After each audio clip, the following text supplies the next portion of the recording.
সব কিছু আপনারা যদি এখন এরকম করেন এখন তো পিছনে দাঁড়ানোর সময় না আপনারা এলাকাতে ভোট করবেন সাধারণত ভোট দেন তখন তো আরো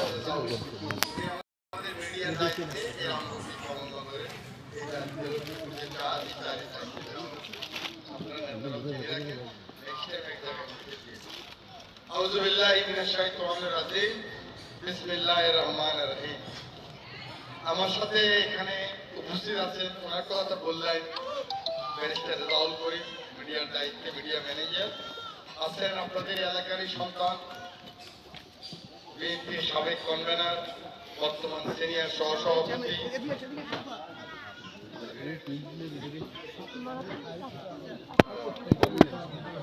জনাব গোলাম কাদের সাহেব, উপস্থিত আছেন আমাদের মহিলা নেত্রী সুফিয়া মেম্বার, অন্যান্য মহিলা নেত্রী আছেন এখানে আছেন মুসলিউদ্দিন আমাদের বিএনপি সভাপতি, শহীদ বিএনপির সেক্রেটারি, বিএনপির বিভিন্ন পর্যায়ের নেতৃবৃন্দ আছেন, ছাত্রদল, যুবদল, শ্রমিক দল, স্বেচ্ছাসেবক দল, কৃষক দল, উলেমা দল, অঙ্গ সহযোগী সংগঠনের নেতৃবৃন্দ আছেন, আমার মুরব্বীরা ভাইরা এখানে আছেন এবং যাদেরকে উদ্দেশ্য করে আমার আজকে এখানে আসা আমার সে প্রিয় মা বোনেরা, আপনারা আমার পক্ষ থেকে আমার প্রিয় নেতা জনাব তারেক রহমানের শুভেচ্ছা অভিনন্দন সমাবেশ।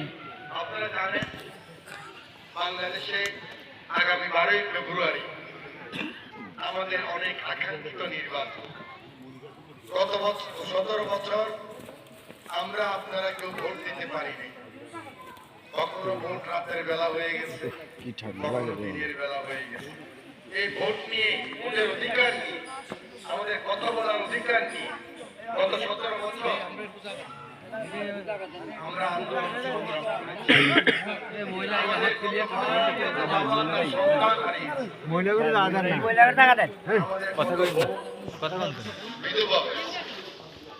আমার কত বোনের সংসার ভেঙে খান খান হয়ে গেছে, আমার অনেক বোনের স্বপ্ন নিঃশেষ হয়ে গেছে। প্রিয় মা বোনেরা, আপনারা জানেন, আরো জেনে রাখেন, এই ভোটের অধিকারের জন্য বিএনপির 65 লক্ষ নেতা কর্মী মিথ্যা মামলায় পড়েছে।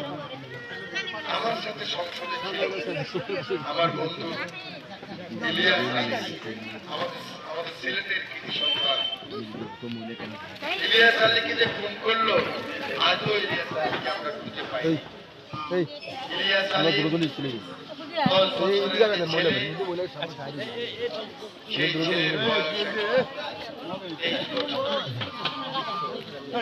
ইলিয়াস আলীর এক ছোট মেয়ে ছিল, এখন তার বাবাকে নির্যাতনের মাধ্যমে আমরা কিন্তু আজকে ভোটের অধিকার পেয়েছি।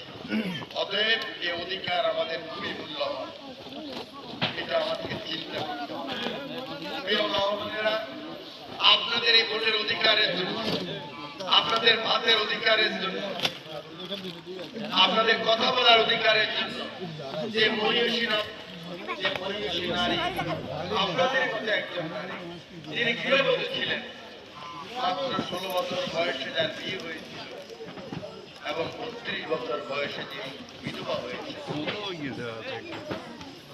বেগম খালেদা জিয়ার বয়স যখন 32 বছর, ঠিক এই দুটি বাচ্চার ওনার দুইজন সন্তান, একজন আজকে জনাব তারেক রহমান আর একজন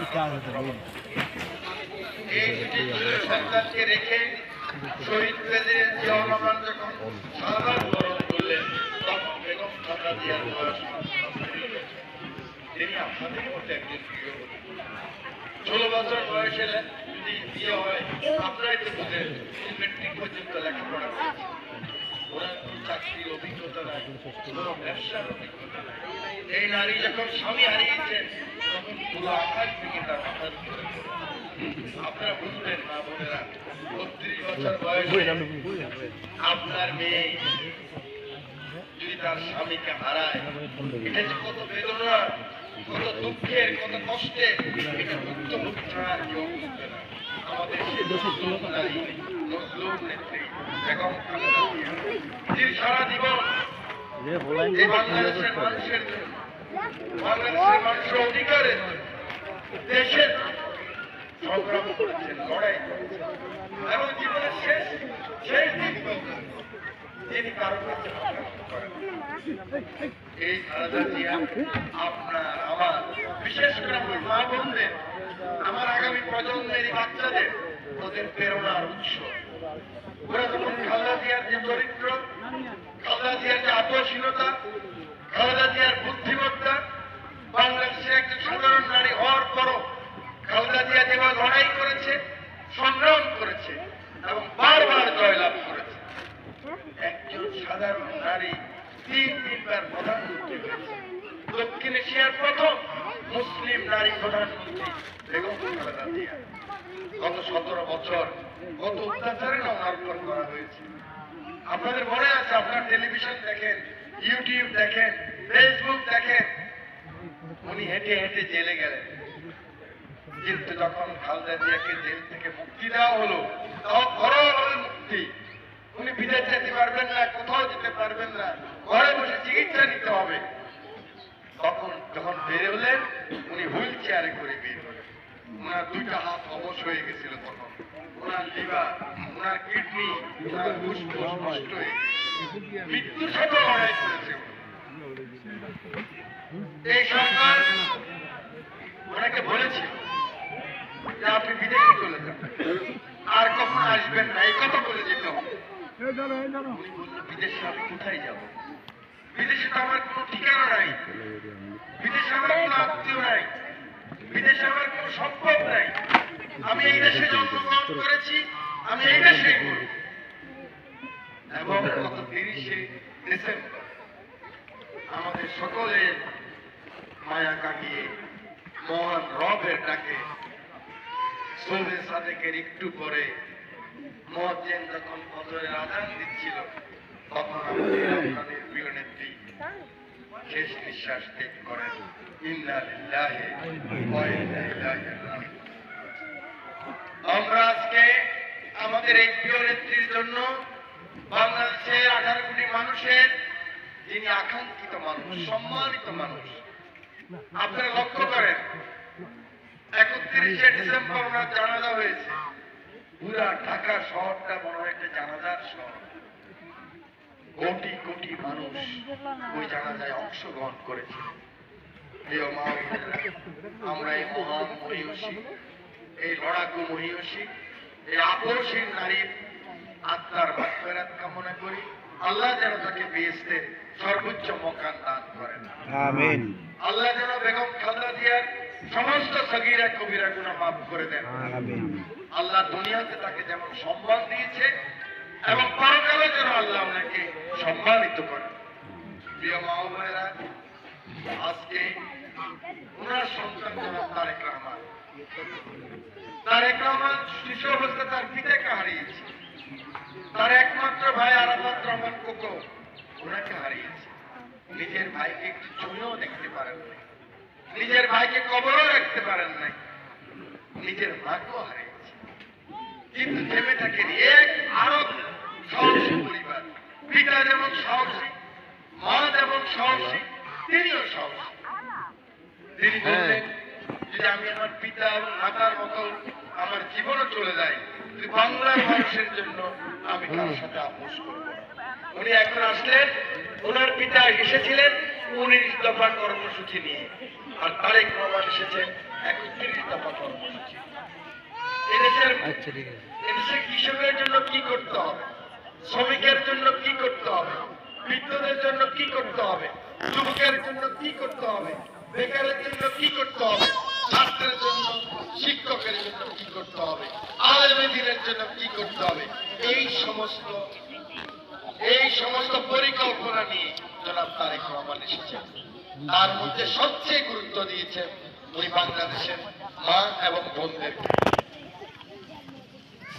জনাব তারেক রহমান বললেন, বাংলাদেশের মোট জনসংখ্যা 18 কোটি, তার মধ্যে অর্ধেক হলো নারী, 9 কোটি। এই 9 কোটি নারীকে অবহেলিত রেখে অনিশ্চয়তার মধ্যে রাখে, টেনশনের মধ্যে রেখে বাংলাদেশ এগোতে পারবে না। সেই জন্য উনি যেমন কৃষকের কথা বলেছেন, কৃষকের কি করবেন সেটা বলেছেন।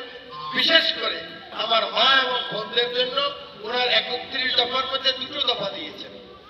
একটা হলো, আমি অনেকদিন বলেছি, আগেও আপনাদের এখানে সভা করেছি, গত 2 বছর তো আমি এটাই করে যাচ্ছি ঘরে ঘরে। আগে আমি মিটিং করছি, এরকম আপনারা ছিলেন না কেউ এখানে? আছেন না আপনারা? তা আপনারা শুনেছেন। তখন আমি বলেছি যে 31 দফার আপনাদের জন্য যে 2 দফা, সেটা হলো দফা নম্বর 24। এই দফা নম্বর 24 হলো আমার মা এবং বোনদেরকে উন্নত জীবন যাপন করার জন্য, মা এবং বোনের নিরাপত্তার জন্য, শিশুদের নিরাপত্তার জন্য এবং মা এবং বোনদেরকে সাহসী রাখার জন্য, টেনশন মুক্ত রাখার জন্য একটা ফ্যামিলি কার্ড দেওয়া হবে, ডিজিটাল ফ্যামিলি কার্ড। আপনার ছবি আর ফিঙ্গারপ্রিন্ট, এই কার্ডের মাধ্যমে আমার মা এবং বোনেরা আপনাদের খাদ্যের নিশ্চয়তা পাবে, আপনাদের বাসস্থানের নিশ্চয়তা পাবে। দ্বিতীয়ত আর একটা কথা হলো দফা নম্বর 26। যেহেতু আমাদের মা এবং বোনেরা স্বাস্থ্যের দিক দিয়ে খুবই দুর্বল, কিন্তু আসলে দুর্বল, যেহেতু স্বাস্থ্য চিকিৎসা পায় না। আর ভাই মার্সিডিজ গাড়ি কিনলেও তো এটার একটা মেইনটেনেন্স আছে, এত দামি গাড়ি ওয়ার্কশপে নিতে হয় না, মোবিল দিতে হয় না, তেল দিতে হয় না, পরিষ্কার করতে হয় না, আমাদের বডি। এটার তো যত বয়স হবে এটার একটা ট্রিটমেন্ট লাগে, কিন্তু আমার মা এবং বোনেরা সেই চিকিৎসাটা পায় না। আপনারা ইচ্ছা করলে তো হাটে যেতে পারেন না, বাজারে যেতে পারেন না, লক্ষ্মীপুরে যেতে পারেন না। যারা ধনী পরিবার ওনারাও পারেন না। আপনারা পারেন না কি? আপনারা এক জায়গায় হসপিটালে যেতে হলে এক জায়গায় আপনারা বোনের বাড়ি বেড়াতে যান, এরপরে তো নিজের ঘরে মানুষের জন্য রাখি যেতে হয়, রাখি যেতে হয় না, কিন্তু পুরুষ লোকের তো এটা লাগে না। দেখেন খালেদা জিয়া, জিয়াউর রহমানের ছেলে এটাও বুঝছে। উনি বললেন আমার মা এবং বোনদেরকে স্বাস্থ্য সুরক্ষা করতে, যে জন্য আপনাদেরকে এই 26 দফাতে একটা হেলথ কার্ড দেওয়া হবে, ছবি এবং ফিঙ্গার দিয়ে।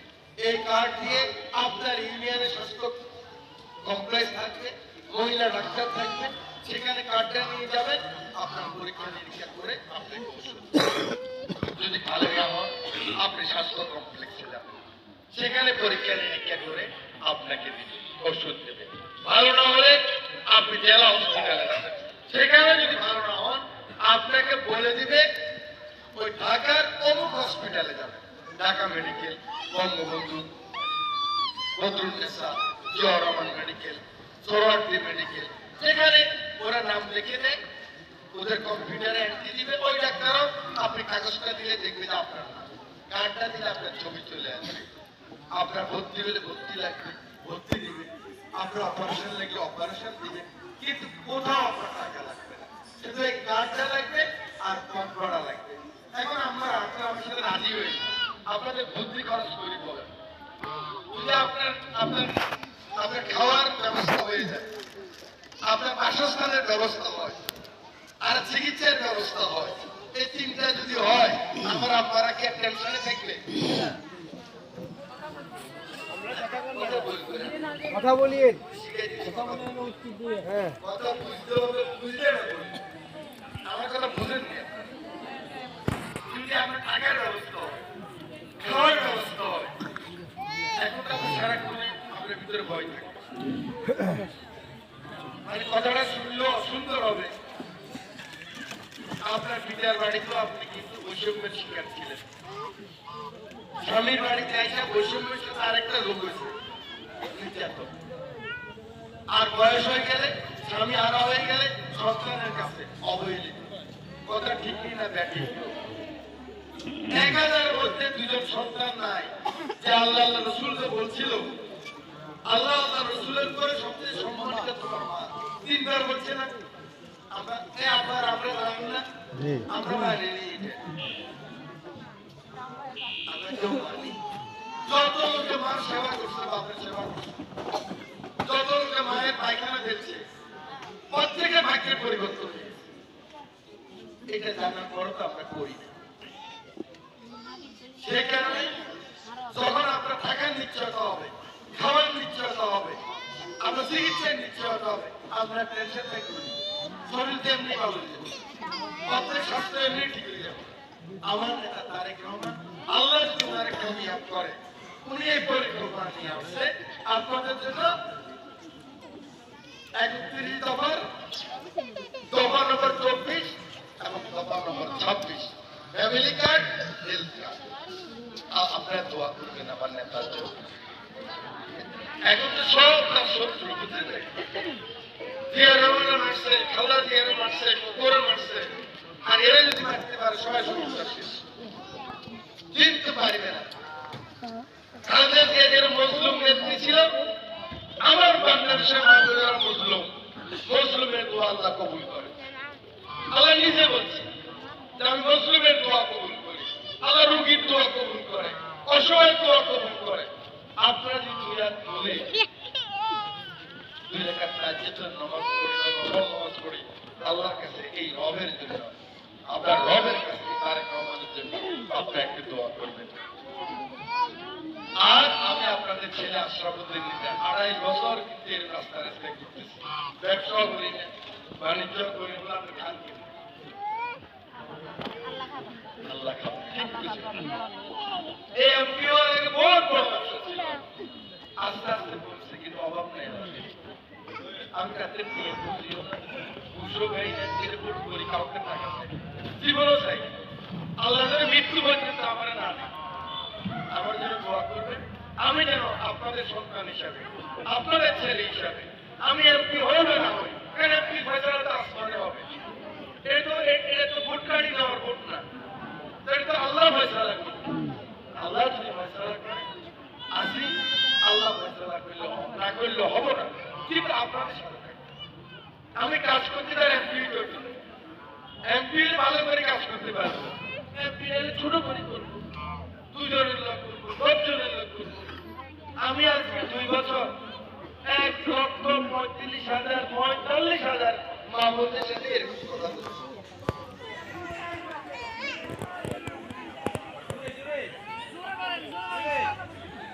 আল্লাহ আপনারা দোয়া করেন, আমি আপনাদের জন্য দোয়া করবো।